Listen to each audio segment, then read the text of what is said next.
आदरणीय गरीबदास साहिब जी ने प्रैक्टिकल बताया कि अजब नगर में ले गए हमको सतगुरु आने, अजब नगर में ले गए हमको परमेश्वर आने। आन माने आके, अजब नगर में ऐसे अजब कमाल के लोक में लेके गए भगवान मुझे खुद आकर के। और जल के बिंब अगाध गति हम सूते चादर ताड़े।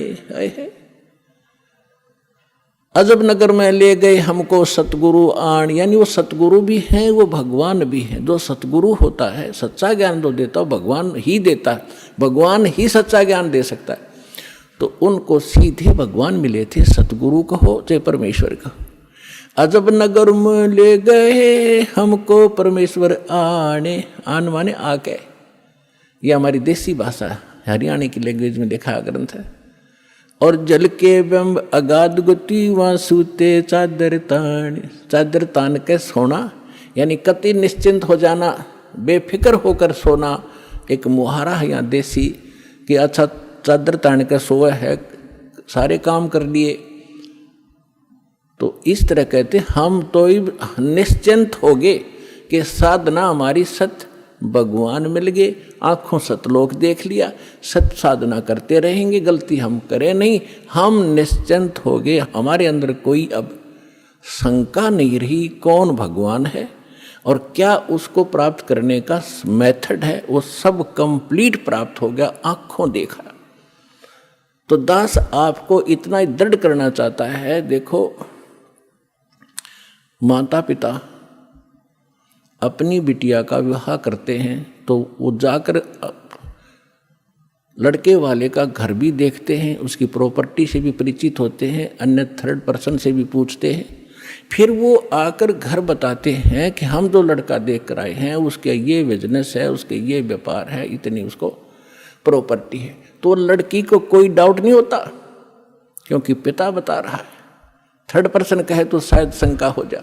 तो इसी प्रकार उस परम पिता ने आके आपको ज्ञान दिया है कि जहाँ तुम जाओगे वहाँ क्या क्या सुख सुविधाएं हैं, तो आपको डाउट नहीं रहना चाहिए। और फिर साथ के साथ अपने गवाह भी तैयार कर रखे। अब लड़की न्यू कह मैं जाकर देख कर आऊँगी तो वह भी एक बात है, देखा पिताजी झूठ नहीं बोल रहे। तो इसी प्रकार आप जी ने एक नेक भक्त का भी आचरण एक दिखाना है कि जो दास बोल रहा है वो किसी डूम भाट के गीत नहीं है, गॉड गिवन स्पिरिचुअल नॉलेज है, एच इट इज जो भगवान ने बताया।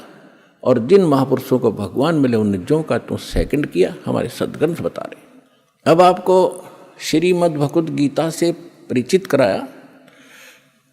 और विशेषकर हिंदू समाज तो जो भगवान की तरफ में पहले से ही लगे हैं तो उन्होंने तो गीता का पाठ रोज कर ही रखा तकरीबन। दास एक बार 2003 के अंदर उदयपुर के अंदर सत्संग कर रहे थे, थोड़ी सी संगत होती थी और हमारे पास एक प्रोजेक्टर सिस्टम हमने किया था और टीवी पर दास दिखा रहा था, बता रहा था।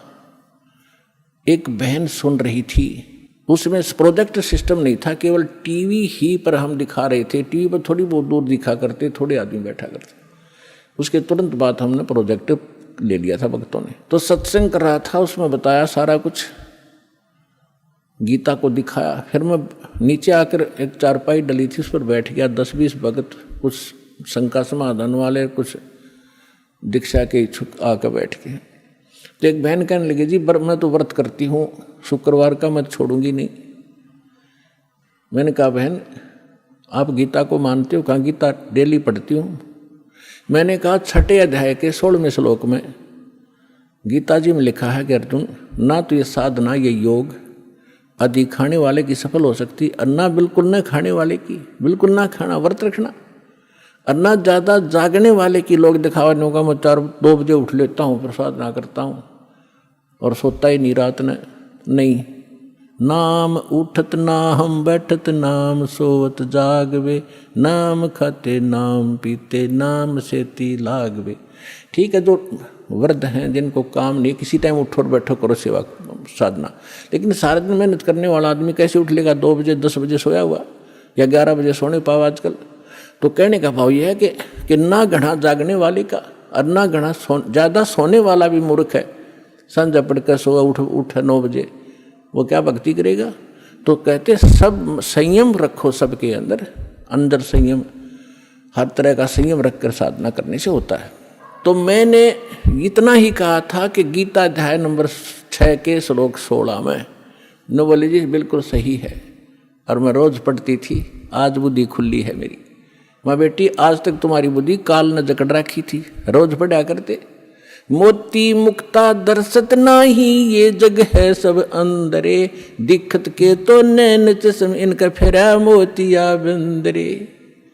ये बड़े विद्वान पंडित थे, बड़े लय ला कर गीता का पाठ करा करते थे, बड़ी मधुर वाणी से श्लोकों का उच्चारण किया करते थे 1 घंटे तक। तो खाक था उनके पास, मोतिया बिन था, उसको पता नहीं इसमें बोल क्या रखा, तुम कर क्या रहे हो। तो आज दास तो बता रहा है कि बुद्धिमान भक्त हैं और इन्होंने गीता और इनको खूब पढ़ा हुआ है, और परमात्मा की शरण में आने से आपकी बुद्धि ओपन हो जाती है, काल का प्रेशर प्रभाव हट जाता है, आप खूब आसानी से सोच लेते हो और समझ सकते हो। तो गीता के अंदर जो दास ने प्रमाण दिए, विशेषकर हिंदू समाज जिनसे खूब परिचित है कि ऐसा ही लिखा है, लेकिन समझ नहीं सके थे। आप विद्यार्थी, अगर विद्यार्थी सिलेबस समझ ले तो फिर टीचर की क्या आवश्यकता है, फिर आप पे पढ़ जाते सारे। तो टीचर इसलिए बनाए जाते हैं कि सब अनुभव करते हैं, सिलेबस को पढ़ते हैं, फिर बच्चों को सुनाते, फिर प्रैक्टिकल करवाते। थ्योरी से प्रैक्टिकल होता है, एज इट इज होगा, बिल्कुल सही होगा।